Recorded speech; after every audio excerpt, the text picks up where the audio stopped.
નમસ્કાર વિદ્યાર્થી મિત્રો, આજે આપણે ધોરણ 10નું ગણિતનું ચેપ્ટર નંબર 2 જેનું નામ છે બહુપદીઓ તેનો અભ્યાસ કરીશું। સૌપ્રથમ આપણે બહુપદી કોને કહેશું તો સામાન્ય રીતે ચલ અચલવાળું પદ, ઘણા પદો એકબીજા સાથે પ્લસ માઇનસથી જોડાયેલા હોય તેને આપણે બહુપદી કહીએ છીએ। બહુપદીના એક્ઝામ્પલ અહીંયા બતાવેલા છે। જેમ કે પહેલું એક્ઝામ્પલ છે 2x3 + 2x - 2।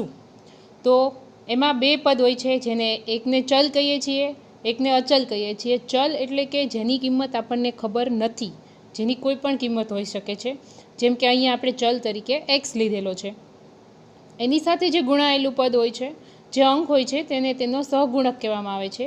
જેમ કે x3 સાથે અહીંયા 2 ગુણાયેલા છે એટલે x3નો સહગુણક થશે 2। એવી રીતે xનો સહગુણક છે 2, જ્યારે -2 એ છે અચળ પદ થશે, કેમ કે તેની સાથે ચલ x નથી। એવી જ રીતે બીજું એક્ઝામ્પલ છે 5x3 - 4x² + x - √2। તો અહીંયા પણ x3નો સહગુણક થશે 5, x² સહગુણક થશે -4, xનો સહગુણક થશે 1 અને -√2 એ અચળ પદ થશે। ખાસ યાદ રાખવું કે સહગુણક જ્યારે આપણે ધ્યાનમાં લેતા હોઈએ ત્યારે નિશાની પણ સાથે ગણવાની છે। બહુપદી હોવા માટેની બીજી પણ એક શરત છે કે ચલ એટલે કે એક્સની ઘાત ધન પૂર્ણાંક હોવી જોઈએ। એક્ઝામ્પલ નંબર 3 છે, એમાં 1/x + 1, એમાં એક્સની જે ઘાત છે એ ધન પૂર્ણાંક નથી, તેથી આપણે તેને બહુપદી ગણી શકીએ નહીં। એવી જ રીતે ચોથું એક્ઝામ્પલ છે જેમાં એક્સની ઘાત અપૂર્ણાંકમાં દર્શાવેલી છે, તો આપણે એને પણ બહુપદી ગણશું નહીં। ત્યાર પછી છે બહુપદીની ઘાત। તો બહુપદીની ઘાત કોને કહેવામાં આવે છે તો એમાં ચલની મોટામાં મોટી જે ઘાત હોય છે તેને આપણે બહુપદીની ઘાત કહીએ છીએ। જેમ કે એક્ઝામ્પલ છે 2x3 + 2x - 2। એમાં એક્સની સૌથી મોટી ઘાત છે 3, તેથી બહુપદીની ઘાત કેટલી થશે 3। ઘાત પરથી બહુપદીના પ્રકારો પાડવામાં આવેલા છે। જેની ઘાત 1 હોય, મહત્તમ ઘાત 1 હોય એવી બહુપદીને સુરેખ બહુપદી કહે છે, જેનું એક્ઝામ્પલ આપેલું છે x + 1। અહીં એક્સની 1 ઘાત છે એટલે સુરેખ બહુપદી થશે। જે બહુપદીની મહત્તમ ઘાત 2 હોય તેને દ્વિઘાત બહુપદી ગણશું, જેનું એક્ઝામ્પલ છે x² - 4। જે બહુપદીની મહત્તમ ઘાત 3 હોય તેને આપણે ત્રિઘાત બહુપદી ગણશું। જેમ કે અહીંયા બતાવેલું છે x³ + 2x + 1, એમાં મહત્તમ ઘાત 3 છે એટલે બહુપદીનો પ્રકાર થશે ત્રિઘાત બહુપદી।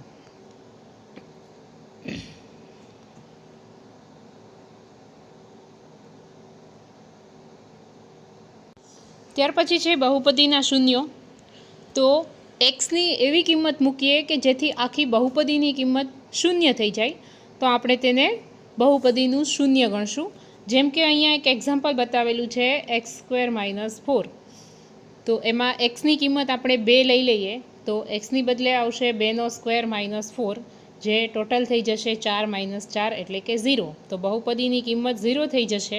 તો બહુપદી માટે આપણે એક્સની કિંમત લીધેલી હતી 2, તો x = 2 એ શું થશે બહુપદીનું શૂન્ય।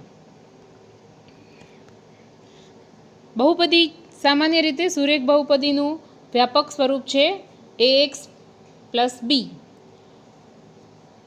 બરાબર છે। તો એમાં આપણે બહુપદીનું શૂન્ય શોધવું હોય તો એના માટે આપણે એક્સની કિંમત શોધવી છે, તો b પહેલી સાઈડ જશે એટલે માઇનસ થઈ જશે અને એક્સની કિંમત તેના ઉપરથી આપણને મળશે -b/a। તો સુરેખ બહુપદીનું શૂન્ય શોધવા માટેનું સૂત્ર થશે -b/a। એક એક્ઝામ્પલ આપેલું છે કે y = 2x + 3 સુરેખ બહુપદી છે, એનો આપણે આલેખ દોરવો હોય તો એના માટે આપણે એક્સની અલગ અલગ કિંમતો લેતા જશું અને એના ઉપરથી આપણને વાયની કિંમતો મળતી જશે। બહુપદીની કિંમત મળશે જે એ વાય બનશે આપણો। તો એક એક્ઝામ્પલ આપેલું છે કે x = 1 લઈએ તો બહુપદીમાં મૂકશું એટલે y બરાબર આવશે 2, એક્સની બદલે 1 + 3 એટલે ટોટલ થઈ જશે 2 ને 3 5। એવી રીતે x = -1 લઈએ તો બહુપદીની કિંમત મળશે આપણને +1 અને x બરાબર 2 લેશું તો બહુપદીની કિંમત મળશે આપણને 7. તો જેનો ગ્રાફ 3 બિંદુઓ મળ્યા છે આપણને x અને yની પેરમાં, તો એને આપણે ગ્રાફ ઉપર દર્શાવશું તો એનો ગ્રાફ છે અહીંયા બાજુમાં આકૃતિમાં દર્શાવ્યા પ્રમાણે આપણને મળશે. તો ગ્રાફ જે છે એ x અક્ષને જે બિંદુએ છેદે છે, x અક્ષને, એ બિંદુ છે એ આપણું શૂન્ય થશે. અહીંયા એ બિંદુ મળે છે -3/2 અને 0, y 0 મળશે x અક્ષ પર છે એટલે. તો એ જે બિંદુ છે એને કહેવાય છે બહુપદીનું શૂન્ય. સુરેખ બહુપદી પણ એટલા માટે જ કહેવામાં આવે છે કે એનો ગ્રાફ આપણને સુરેખા મળે છે. બરાબર. તો આના ઉપરથી સુરેખ બહુપદીનું શૂન્યોની સંખ્યા કેટલી હોય છે? 1. બીજું એક્ઝામ્પલ છે દ્વિઘાત બહુપદી. એક બહુપદી બતાવેલી છે દ્વિઘાત બહુપદી x² - 3x - 4. તેને આપણે બહુપદીને y બરાબર લઈ લેશું અને xની અલગ અલગ કિંમતો લેતા જશું અને જે બહુપદીની કિંમત મળશે એ આપણને y મળશે. ફોર એક્ઝામ્પલ x બરાબર -1 લઈ લઈએ તો એના ઉપરથી બહુપદીમાં કિંમતો મૂકતા આપણને yની કિંમત મળશે 0. એવી રીતે x બરાબર 4 લઈ લઈએ તો પણ yની કિંમત મળશે 0. તો અન્ય કિંમતો લેતા આપણને અહીંયા ટેબલ બતાવેલું છે એ ટેબલ પ્રમાણે આપણને અલગ અલગ કિંમતો મળતી જશે અને બાજુમાં એનો ગ્રાફ બતાવેલો છે. ગ્રાફ પરથી જોઈ શકાશે કે ગ્રાફ જે છે એ x અક્ષને 2 અલગ અલગ બિંદુઓમાં છેદે છે. તો બહુપદીના શૂન્યોની સંખ્યા થશે 2, જે અહીંયા દર્શાવેલા છે -1 0 અને બીજું બિંદુ છે 4 0. આ જે ગ્રાફનો આપણને શેપ મળ્યો છે એ જે શેપ છે એને પેરાબોલા કહેવામાં આવે છે. આ જે આકાર મળેલો છે એને પેરાબોલા, ગુજરાતીમાં એને પરવલય આકાર ગણવામાં આવે છે. તો દ્વિઘાત બહુપદીનો જે ગ્રાફ મળે છે એ આપણને પેરાબોલા આકારનો મળશે. ત્યાર પછી છે દ્વિઘાત બહુપદીમાં અલગ અલગ કિસ્સામાં શૂન્યોની સંખ્યા અલગ અલગ હોઈ શકે. આપણે હમણાં જે એક્ઝામ્પલ જોયું એ પ્રમાણે પહેલો વિકલ્પ છે કે 2 અલગ અલગ બિંદુઓમાં છેદતું હોય તો એના માટે શૂન્યોની સંખ્યા થશે 2. અહીંયા બંને જે એક્ઝામ્પલ આપેલા છે એમાં બંનેમાં એ જ પ્રમાણે દર્શાવેલું છે. ત્યાર પછી બીજો વિકલ્પ છે કે બંને શૂન્યો સમાન હોય તો ગ્રાફ છે એ x અક્ષને એક જ બિંદુએ છેદે છે એટલે શૂન્યોની સંખ્યા થશે 1. અને ત્રીજું જે એક્ઝામ્પલ છે એમાં ગ્રાફ જે છે એ x અક્ષને સ્પર્શતો જ નથી એટલે એક પણ શૂન્ય, વાસ્તવિક શૂન્ય મળતું નથી. તો દ્વિઘાત બહુપદીમાં ઘાત ભલે 2 હોય પણ શૂન્યોની સંખ્યા હંમેશા 2 જ હોય એવું જરૂરી નથી. અલગ અલગ હશે, બંને શૂન્યો ભિન્ન હશે તો 2 બિંદુમાં છેદે છે, એક જ સમાન મળશે બંને શૂન્યો તો એક બિંદુમાં છેદે છે અને વાસ્તવિક શૂન્ય ન હોય તો એક પણ બિંદુમાં છેદતો નથી. પછી ગ્રાફ જે છે પેરાબોલા આકાર, પરવલય આકાર, એમાં દ્વિઘાત બહુપદીનું વ્યાપક સ્વરૂપ છે ax² + bx + c. એમાં જો એની કિંમત ધન હોય તો ગ્રાફ છે એ ઉપર તરફ ખુલે છે અને એની કિંમત ઋણ હોય તો પરવલય આકાર છે એ નીચે તરફ ખુલે છે. આ બંને જે આકારો મળે છે તેને આપણે પરવલય ગણીશું. ત્યાર પછી છે ત્રિઘાત બહુપદી. તો અહીં બાજુમાં ત્રિઘાત બહુપદી છે y બરાબર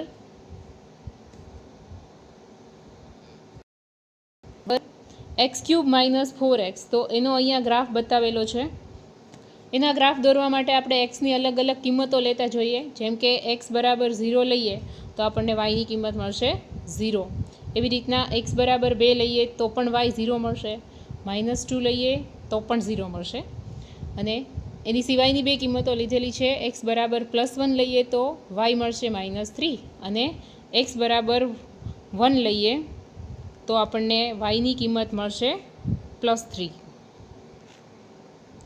બરાબર. આ બિંદુઓ જે મળેલા છે અહીંયા ટેબલમાં બતાવેલા છે અને બાજુમાં એનો ગ્રાફ બતાવેલો છે. તો ગ્રાફ ઉપરથી જોઈ શકાય છે કે x અક્ષને અલગ અલગ 3 બિંદુઓમાં છેદે છે એટલે તેના માટે શૂન્યોની સંખ્યા થશે 3, વાસ્તવિક શૂન્યોની સંખ્યા. ત્યાર પછી ત્રિઘાતના એવા પણ એક્ઝામ્પલ છે કે જે એક પણ બિંદુમાં ન છેદતું હોય, ગ્રાફ છે એ એક પણ બિંદુમાં ન છેદતો હોય અથવા એક કે બે બિંદુમાં છેદતો હોય. અહીંયા પહેલો જે ગ્રાફ બતાવેલો છે એ છે વાય બરાબર એક્સ ઘન માટેનો ગ્રાફ. તો ગ્રાફ પરથી જોઈ શકાય છે કે એક્સ અક્ષને માત્ર એક જ બિંદુમાં છેદે છે, તેથી એના વાસ્તવિક શૂન્યોની સંખ્યા થશે 1. એવી રીતે બીજો ગ્રાફ જે છે એ એક્સ ઘન માઇનસ એક્સ સ્ક્વેરનો છે, જે ગ્રાફ પરથી જોઈ શકાય છે કે તે બે અલગ અલગ બિંદુઓમાં છેદે છે, એટલા માટે એની વાસ્તવિક શૂન્યોની સંખ્યા થશે 2. તો આના ઉપરથી એવો ખ્યાલ આવે છે કે ત્રિઘાત બહુપદીના શૂન્યોની સંખ્યા 3, 2, 1 અથવા શૂન્ય પણ હોઈ શકે, વાસ્તવિક શૂન્ય ન પણ હોય. બરાબર છે. પછી છે એક્ઝામ્પલ નંબર 1 કે નીચે આકૃતિમાં આલેખ આપેલા છે પી બરાબર વાય બરાબર પી ઓફ એક્સ માટેના છે, તો શૂન્યોની સંખ્યા શોધો. તો અહીં પહેલી આકૃતિમાં આપણે જોઈ શકીએ છીએ કે વાય અક્ષને એક બિંદુમાં છેદે છે, એક્સ અક્ષને એક બિંદુમાં છેદે છે, એટલા માટે શૂન્યોની સંખ્યા થશે 1. બીજો ગ્રાફ જે છે એમાં 1 અને 2 બિંદુમાં છેદે છે, એટલા માટે શૂન્યોની સંખ્યા થશે 2. પછી ત્રીજી આકૃતિમાં 1, 2 અને 3 બિંદુમાં છેદે છે, એટલે શૂન્યોની સંખ્યા થશે 3. પછી ચોથી આકૃતિ છે એમાં માત્ર આપણે એક્સ અક્ષનું જ જોવાનું છે, એટલા માટે અહીંયા એક બિંદુમાં છેદે છે, એટલે ફરીથી શૂન્યોની સંખ્યા થશે 1. નેક્સ્ટ જે છે એમાં એક બિંદુમાં છેદે છે, એટલે ફરીથી શૂન્યોની સંખ્યા થશે 1. અને છેલ્લી આકૃતિ છે એમાં 1, 2, 3 અને 4 બિંદુમાં છેદે છે, એટલે શૂન્યોની સંખ્યા થશે 4. સ્વાધ્યાય છે 2.1. એમાં પણ વાય બરાબર પી ઓફ એક્સનો આલેખ આપેલો છે, તો એના માટે શૂન્યોની સંખ્યા શોધો. તો સૌથી પહેલો જે ગ્રાફ છે એ વાય અક્ષને છેદે છે, એક્સ અક્ષને સ્પર્શતો નથી, એટલે એના માટે શૂન્યોની સંખ્યા મળતી નથી, શૂન્યો મળશે 0. ત્યાર પછી બીજો જે ગ્રાફ છે એમાં એક બિંદુમાં છેદે છે, એટલા માટે શૂન્યની સંખ્યા થશે 1. ત્રીજો જે ગ્રાફ છે એમાં 1, 2 અને 3 બિંદુમાં છેદે છે, એટલા માટે શૂન્યોની સંખ્યા થશે 3. ચોથો જે ગ્રાફ છે એમાં શૂન્યોની સંખ્યા થશે 2. નેક્સ્ટ જે છે એમાં 1, 2, 3, 4 અને લાસ્ટ જે છે એમાં 1, 2, 3. તો આવી રીતે આપણે શૂન્યોની સંખ્યા શોધી શકીએ.